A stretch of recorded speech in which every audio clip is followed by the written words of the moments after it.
Okay, I think we can start. Yesterday we started talking about queuing theory, and we talked about a very important norm which is called randomness. And we said that we will be describing randomness, especially in systems where there is some kind of an uncertainty going on. Now, today what I will do is I will do a more mechanical analysis of the queuing systems of the two formulas that we have seen yesterday. So it will be a little bit more mechanical, but I think we will love this because basically we'll be able to relate certain phenomena with the formulas and with the numbers that we obtain. So this is what we're going to do today. We're going to have exam next week, and the week after that we will be talking about randomness more under the context of simulation. Okay, so what I will do now is basically rewrite the two formulas that we had from yesterday. If you recall, we have this queuing system where this is the server. So we are talking about a single server system. So just not to complicate the system a little bit more, although the extensions I will talk about at the end of the course is straightforward, up to a certain extent, of course. And then we have customers arriving to this server, and once they are served, they exit the system. So we are interested in at least two performance measures. One of them is the total time that they spend after they arrive and before they leave the whole system. Or similarly, this is called W, if you recall. Okay? Or we might be interested in the total time that they will be spending at the queue, because that's the important time that you feel annoyed, okay, basically because you're waiting. So we're going to define that as W sub Q, and that's the waiting time in the queue. Okay? So what is the difference between the waiting time in the system and the waiting time in the queue is simply the service time. So W minus the service time, W minus service time is going to be equal to WQ. These are all, of course, expected values. Okay? These are not the values that every customer is going to get, but if I observe hundreds of customers, that will be what I will observe on the average. Yes? I want to ask that WQ is equal to 1/8, average interarrival time? No. WQ is the waiting time of the arriving customer in the system. Now, it is going to be related to the arrival rate, of course, but it is also related to the service rate and to the ratio of the service rate with the arrival rate. So we're going to actually rewrite some of the equations that we had yesterday again. Okay, so this is actually one norm. Another thing that we're looking is the number of customers in the system, because sometimes waiting time is meaningful, but number of customers is also meaningful. So L is the number of customers on the average in the system at any given time. And similarly, we have the correspondence of LQ, which is the expected number in the queue. So that's the number of people that you see waiting when you arrive, on the average, of course. Now, these are all averages, which means that we're talking about long term. In the long term, if the barber operates exactly in the same way, we're going to see on the average this number of people waiting in the queue, this number of people in the system, this number, and the waiting time in the system and the waiting time in the queue. So we have 4 performance measures that we are concerned. Okay, now yesterday, under the assumption that arrivals, or let me write properly, interarrival time was inter-arrival time? If you recall, the time between two arrivals, two consecutive arrivals, we defined it as 1 over a, where under the assumption that inter-arrival time and service time are both exponentially distributed, and I gave the formula of exponential distribution yesterday, okay? Under that assumption, and of course, now you can say why that function but not any other function. Of course, you're going to see other functions as well. But that function is important because it turns out that you can realistically model a number of different phenomena with an exponential function. Hopefully, you're going to see that in IE-325.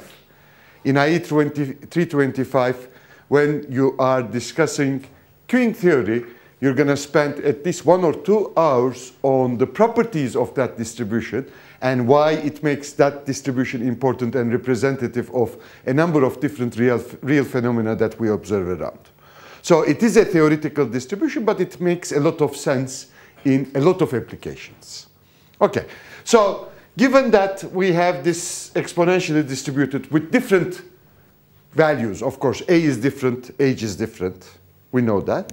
And under this assumption, we can write L, expected number in the system, as x divided by 1 minus x, where x is equal to A divided by h.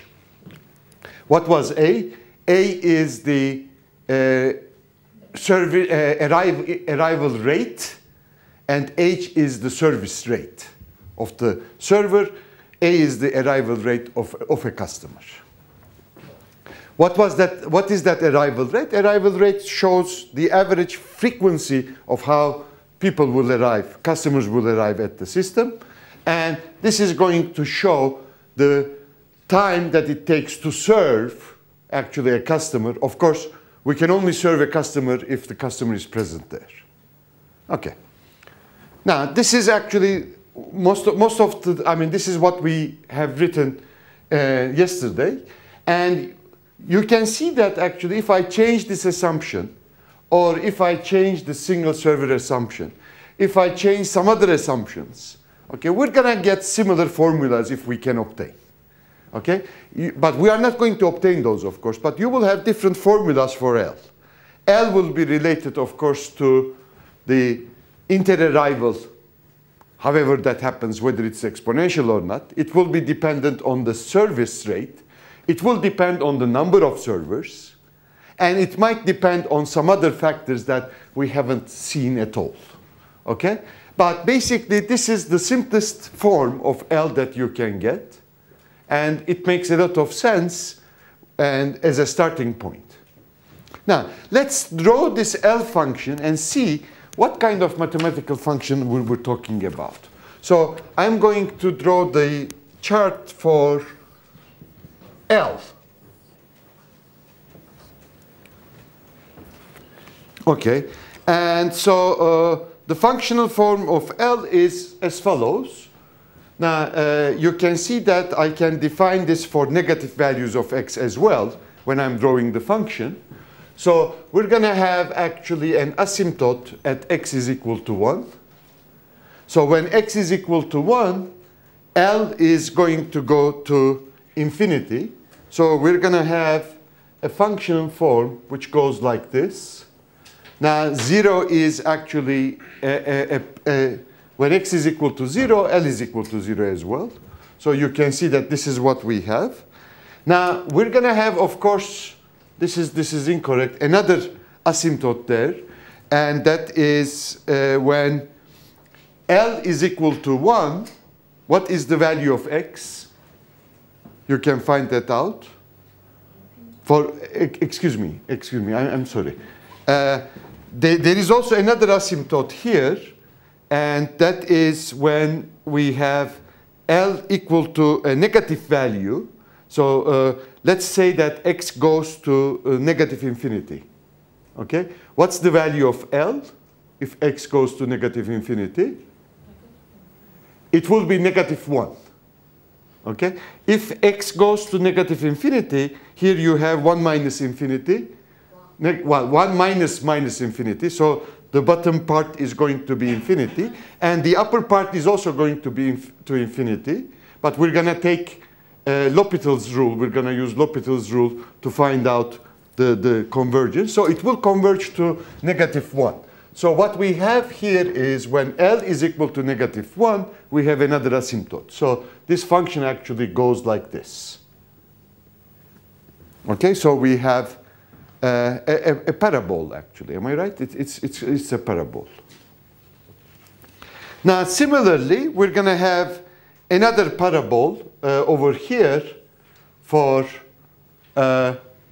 values of x which are larger than 1.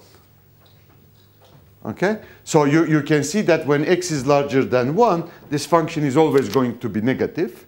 And so we're going to have this part as well. Now, this is the mathematical representation of this function here. Now, of course, yesterday we already discussed what was going on. Now, we said that, first of all, x is specifying some real rates. So we cannot have x values that are negative. So this part of this function is actually not going to be used for our queuing system. So when we are dealing with that formula, negative x values doesn't make any sense because we're talking about rates. Arrival rate, we cannot have negative arrival rate. Now, similarly, when x is, so x less than 0, no meaning. So we don't have actually that part of the functional form. On the other hand, when x is greater than 1, what did we say yesterday? We said that it causes problems. Well, it doesn't cause a problem necessarily, but you're going to have accumulations. You have to understand this. So if you are operating a real system with x greater than 1, then it means that at some point in time, you have to do something. If people don't leave the barber shop, they are going to accumulate in front of the barber shop. You have to do something. You can call the police, and they are going to water everybody. Okay? And that might be a way to make them go. But otherwise, under this theoretic structure, the people will continuously accumulate. So it means that the barber is continuously going to work without having any stoppage. Okay? So that's the meaning of that. Now, you might have a system like that, but there is no need for analysis. Because you know that the server will be busy all the time, and there will always be customers waiting outside. Okay? Now, you might observe systems like that in the future, but there is nothing to analyze. Okay? You know that everybody is going to wait, and the server is going to work continuously. So x greater than 1 is, if I want to call it, it's trivial actually. Okay?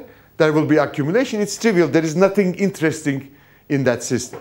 So what we have is we have only this part of the function that is interesting to observe. Now you can see that in that part of the function, as x grows, the value of L is not growing linearly, but it's growing sort of exponentially. Now, in the example that we had yesterday in the quiz, actually, you might have observed that. L actually goes to a very large value for very small change of x. Now, everything is very standard until x is, let's say, 0.8. But after 0.8, the number in the system explodes in a way, explodes to very large numbers. Okay, now what will happen at x is equal to 1? That was one of the questions that was asked yesterday, and I said I'm going to explain it tomorrow. Now, when x is equal to 1, what you have is, you have a certain arrival rate, let's say 2 customers per hour, and you have the barber who can serve 2 customers per hour. So it's exactly the same. So when x is equal to 1, you have A is equal to H. So the service capacity seems to be sufficient to satisfy customers. Am I right? In the first impression, this is what you would think. However, one thing that you should understand is as follows. Let's analyze the timeline. Okay? So I'm going to put arrivals as arrows going down and service completions as arrows going up. Okay? So this is, let's say that this is an arrival. So the barber started to serve the arrival, and everything was finished here. Now, according to this structure, A is equal to H, let's say that I have another arrival at the instant that the server completes service, at the same instant. So then I will start serving that customer. Now, by any chance, okay, if you start to have let's say that the next customer arrives here. So what do we have here? What is this small value? It's the time that the barber is going to sit, relax, and have 2 cups of tea rather than a single cup of tea. Because he's always having a cup of tea when he's shaving or cutting hair. Okay? So he's going to have a second cup of tea on the other hand. In one hand, the same cup of tea, but then the other cup of tea. So he is going to be idle. This is, in the jargon of queuing theory, we are going to call that person idle. So we are not going to count drinking tea from the job. Okay? Now, what will happen? Idle means that at any given time, the possible service capacity of the server is not utilized at that point in time. But we know that in the long run, I need every second of the barber's capacity. I need every second of barber's capacity because I know that in the long run, A is equal to H. So what will happen? This is an instance. This is just something that randomly happened. Okay? So in this instance, then if I continue on observing the same system, I will probably have a lot of arrivals so that the average still will be A. And I will have a lot of service completions. Okay, so there will be some queuing here. But eventually, as A is equal to H in the long run, this little idle time that I have here is going to affect my barber adversely. Meaning that at some point in time, because of this idle time that I spent here, and there might be some others there as well, people will start accumulating in front of the barbershop again. Because in the long run, you should have used these times for a customer. But if there is no customer, you won't be able to use it. And you cannot store that capacity. So you are not using the capacity, not using the capacity, not using the capacity. But long run averages are going to roll over. And at some point in time, you're going to start seeing accumulation.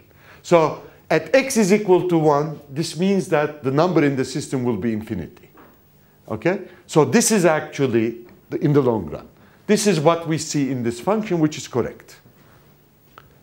So if everything is deterministic, if everything you know exactly the timing, of course, x is equal to 1 theoretically can exist. But x is equal to 1 is not going to exist, as this function shows, because of this reason as well. You cannot store capacity.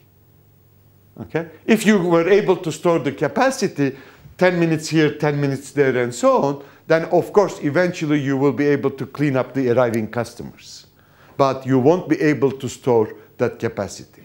You won't be able to guarantee that the customers will be there when you are available for service.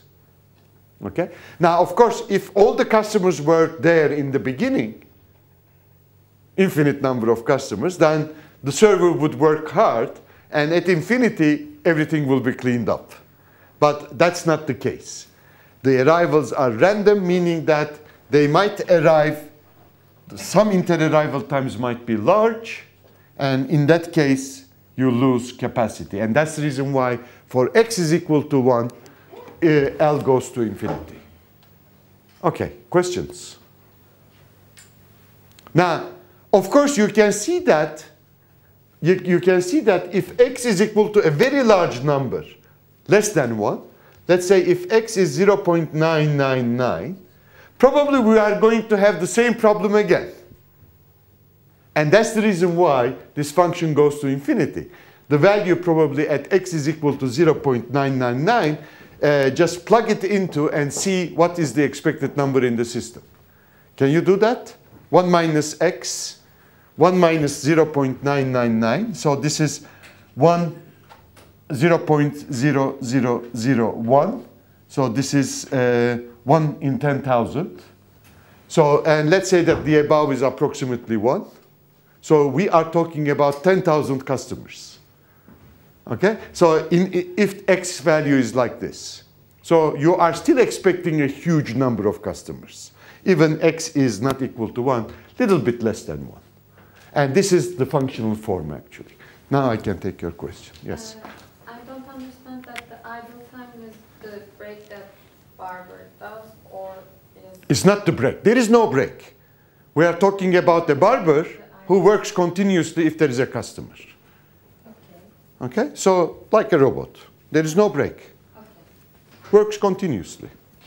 Okay, the breaks, the natural breaks are while he is serving me or somebody else. Okay. Okay. So, but you can see that if x is a very large number, you still have a very large L. And this is the main reason why when you have randomness in the picture, okay, when you have randomness in the picture, certain things that you understand from sure systems is not going to work. So it's very important to understand this. Now, this is also important to understand because of the following reason. Now, what I will do is I will solve an example, and I'm going to show the effect of that example, the effect of the parameter changes to the L value. So let's say that I have A, this is the arrival rate, and I'm going to try various different arrival rates. You can say that this is the Atatürk Airport at different years. The service capacity of Atatürk Airport is, let's say, 20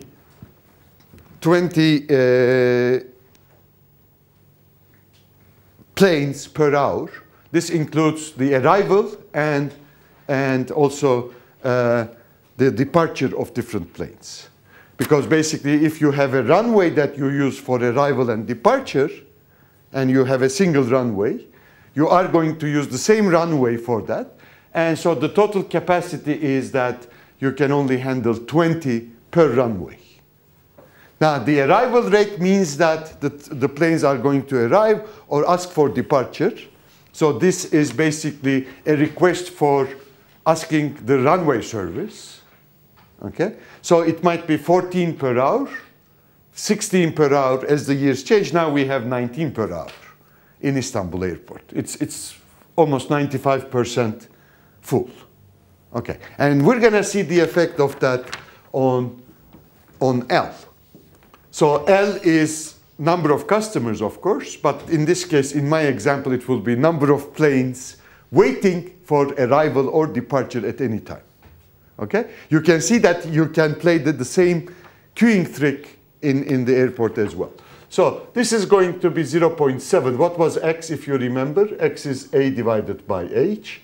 So this is 0.7, 0.8, 0.9, 0.95. Okay. Now, L is, in the jargon, it's the expected number of customers, but in my example, it will be planes. So this is going to be at any given time in the system. So this is, you can say that this is at the airport. So this is going to be 7 divided by 3 using the formula. Okay, so L is equal to x divided by 1 minus x. And then it will be 4. It will be 9. And here this is going to be 19. Now you can see that why there are lots of planes all around in Istanbul. Okay, gates are not sufficient. Because probably when they set up the whole structure, the buildings and so on, this was what they were aiming at. But now, because of very effectively using the network and increasing the number of customers, the number of arrivals is so high that Now you see 19 planes, which means that half of them is not at the gate, but somewhere in the field. Okay? So everything becomes more difficult to handle. And they are expecting that this number is going to increase to 0.99 in Istanbul. So what will happen if it is 0.99? You can compute that. What will be the expected number in the system?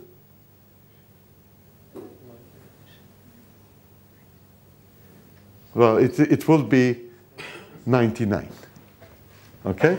Now there won't be any place to park, even to park the airplane. So what they have to do is they have to use other fields that are available for security, and they are going to use those fields to park the airplanes. So you can see that this doesn't go linearly. The number weighting doesn't go linearly. That's another reason why you have traffic jams in big cities. Because basically, if you have sufficient roads for the rush hour, then you wouldn't be observing something like this. Okay? Now, this is the queuing phenomena, and it turns out to be affecting us a lot. Now, does this mean that we should always work to decrease the traffic intensity?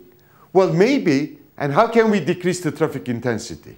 Now, that's the part that we will be using. We will analyze the system and find out how we can increase the capacity of the system, how we can deal with this L, the number in the system, because we know that they are going to wait.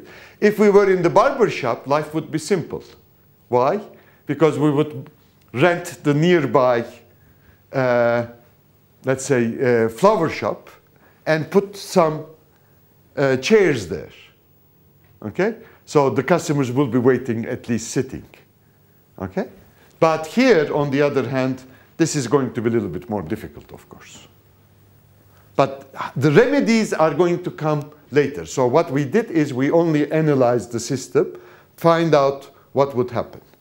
Of course, this is not going to be the case throughout the day. There is some rush periods where you're going to observe this in Istanbul. If it is, they have, I think in Istanbul, there are 4 periods where the airport is very busy. So in those 4 periods, you are going to observe this kind of a behavior. Other than that, and those 4 periods, each of them takes 3 hours. So we're talking about 12 hours out of 24. Now, if you can distribute the flights throughout the day, which you cannot actually, because you have to make sure that the incoming plane is scheduled for an outgoing plane. This is how they use Istanbul. People come and they fly somewhere else, hub, actually. And in that respect, this is not going to happen. But if you can do, one of the remedies would be to distribute the arrivals and the departures throughout the day. So use 24 hours rather than 12. Okay, but that's something else. Any questions on this? Now, we're going to keep the same table. I will add another column here later on. So I hope that you have space for that in your notes. Now, any questions on this?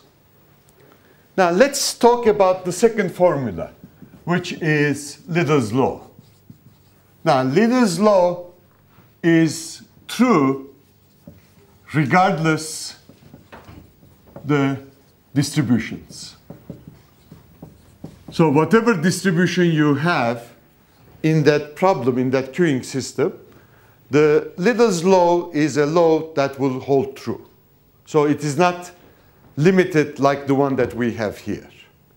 Okay? So this L is only true for certain types of systems, but Liddell's law is true for all queuing systems. Now, what Liddell's law is saying is the following. Liddell's law is saying that the waiting time in the system is the number waiting in the system divided by the arrival rate. It is not a function of the service rate. Okay? So, of course, this is only true if x is equal to 1. So now I'm only concerned with systems which is meaningful to analyze. They are not going to be trivial, or it will have some kind of a meaning. Okay, now let's work on this. Now, what was this? If you recall, this is the waiting time. And this is the number in the system, and this is the arrival rate. Okay, now let me give an example. Let's say that A is equal to 3 per hour. So you have 3 arrivals per hour.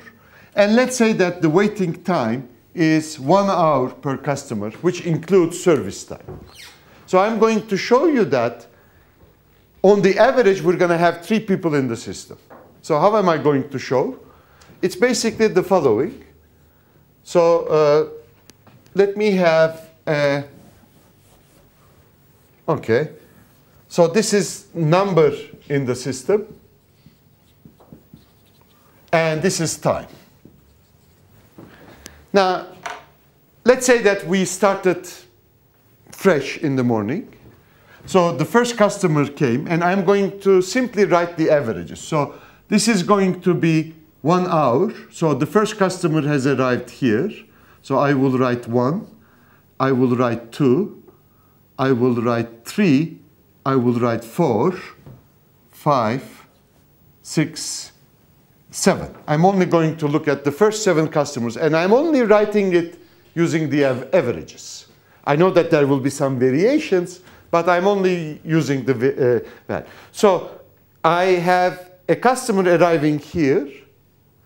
What is the time length between the 2 inter-arrivals? 20 minutes. So it means that this is the first hour. So this is hour 0. This is hour 1. This is hour 2. Okay? And actually, this is the way that I can write the time frame. Now, let's say that the first customer arrived here. So now the number in the system goes to 1. Okay? How long that customer is going to wait in the system on the average? Well, I know that it's idle at this point, but let's think about the averages. So the customer is going to wait for an hour. And this is the point where that customer is going to leave. Then we're going to have a second customer coming in while the other one is waiting. And here we're going to have 2 customers. And that customer is going to wait for an hour. Okay? This is averages. Okay, so, and then I will have the third customer coming in. Okay, and that customer is going to wait for an hour as well. So at this point, the customer is going to leave the system. Now, at time 4, what will happen? This customer is going to leave, but another customer will be arriving.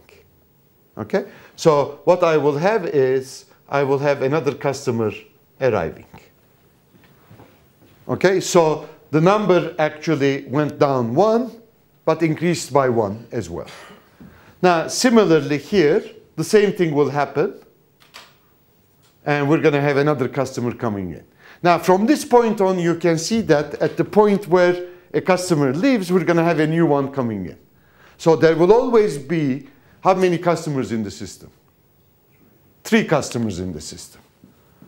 So let's look at Little's law now. So Little's law simply says that W is equal to L divided by A. So L is 3, and A is 3, so W is going to be 1. So this is actually what the law says. Now, there is a mathematical proof of this statement, of course. It's not that easy, because what I did is I tricked you. I only used the averages. But, of course, this is just to give you intuition. Now, mathematically, you need to work hard in order to be able to prove this. Okay? And it's beyond the scope of this course and of many things that we have in the undergraduate work. But you can see logically what's going on. Okay? I think this is the key to understand. Now, let's compute the W's here and see what will be the waiting time. Now, so what is this now? 7 divided by 3 divided by 14. Well, you have to be careful with the units, actually. Okay, so 14 is, well, okay, so 7 divided by 3 customers divided by 14. So it will be 7 divided by,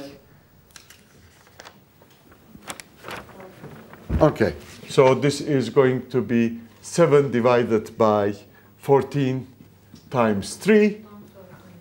So this is going to be 1/6, okay?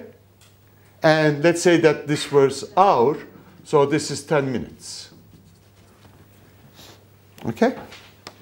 So in this case, actually, each plane was only waiting 10 minutes in the system.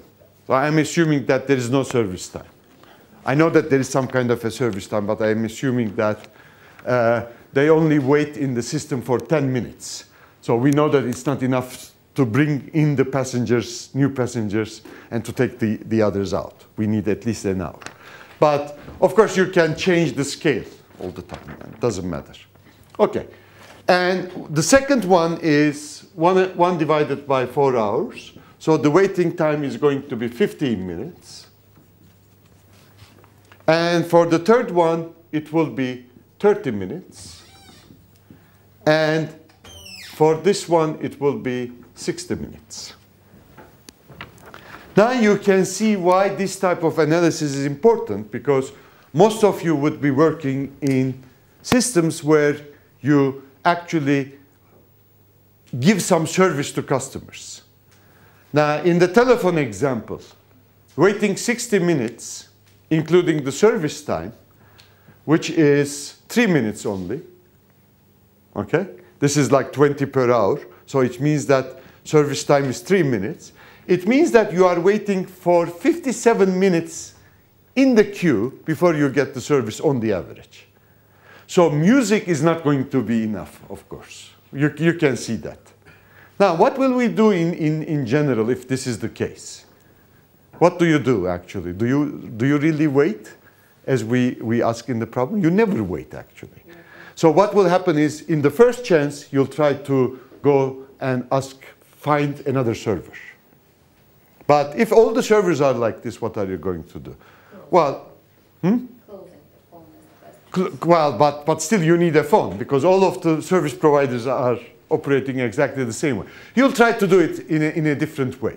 So that's another way of making the systems efficient. You try to decrease the arrival rate by giving them other forms of service. Okay, so this is actually the logic behind it. But 60 minutes, if we're talking about people waiting in the airport for 60 minutes, what do you have to serve them? You need to have very comfortable gates with chairs and so on, so that they can sit and wait. Compared to 10 minutes, maybe you don't need any seats for 10 minutes. You might just put there a few seats for people who will really need that. But if it is 60 minutes or more than 60 minutes, you have to make sure that you have enough seats for every passenger. You can see that this analysis will change the way that you look at the service system that you are preparing. And it's extremely important. Now, moreover, these numbers are also important. Now, for example, when you are calling a certain service provider, there is a certain buffer in the service provider's technology to let a certain number of customers wait at the same time. Okay, it depends on the telephone that they are using. So 19 might not be their capacity. So in other words, after 6, they might be taking out, they might be just throwing you away after 6 customers. So this is the average. It means that at some bad times, this is going to be 100 anyhow. But if you are not kept in the system, that's another problem that you should think about. So there are a number of different things that you will learn from this formula. Okay, any questions on this? Okay, let me give now another interpretation, another version of Little's law. using this relation. So what I will do is I will simply use this part. I'm going to keep the system there. Now, we already found the value of W. Now, what is the value of WQ? What's the waiting time in the system? We already talked about this, but let's talk again. So you can see that here, the service time, this is 20. So this is 20 customers per hour. So it means that service time, the expected service time, which is 1 over h, if you recall, is 3 minutes. And for example, in this case, what is the expected waiting time in the queue? 57. So can we generalize this? We can. So WQ, waiting time in the queue, is W, waiting time in the system, minus 1 over h, the expected service time. Now, similarly, what can you say about L?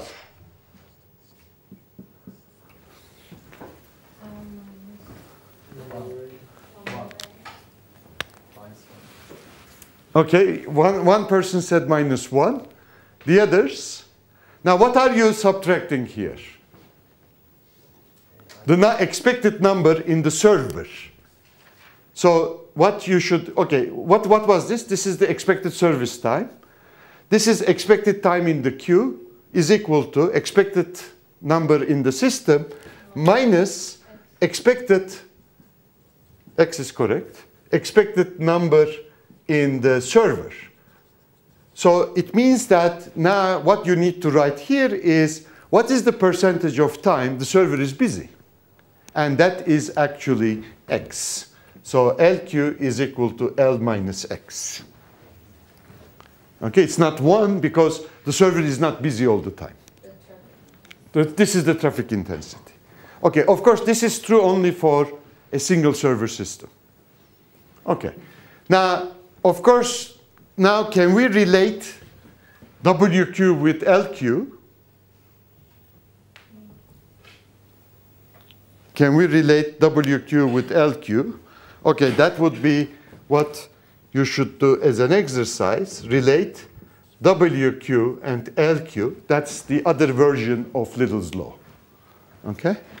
Now, of course, you can do it from here. Now, you know there is a relation between W and L. So you can create a similar relation between WQ and LQ. It will be more or less the same idea. Okay, and that's another form of Little's law. But of course, you have to be careful because this is not going to be true in general. If you have more than one server, it might complicate things a little bit when you have more than. So just assume that this is for one server only. Okay, so that we are safe and not make any mistakes in general. Okay, any questions? Now, if you read the chapter that's related to queuing, you're going to see that there are a number of different extensions that you can work on. For example, what will happen if you have more than one server? What will happen, for example, let me see, there were a number of cases there that I don't remember. But I think those extensions are pretty interesting and very straightforward. If you can obtain, mathematically speaking, if you can obtain the formulas for L using the Little's law, then you are safe and you can get a lot of information about the system that you are operating. Okay, questions? Okay, for example, you can do the following analysis. What happens if in the amphitheater that I'm teaching yesterday's amphitheater, if you only have 2 minutes to enter from both doors and sit down, how many minutes are required for everybody to settle down in the classroom? Okay, you can actually come up with with an approximation for that. So what it will be the total time that you need? Like, let's say that everybody is there, or they arrive in certain frequency, and the doors are limited actually. So that's the server, and it takes some time for you to sit down. Okay, and if you consider all of those, think about when should you be arriving at the classroom so that when I close the door, okay, you can approximate that. When I close the door, you won't be outside. There's a queue outside, implicit queue, of course. So, any questions? Okay, I'll see you next week on the exam. I'm going to send you an information again for the exam.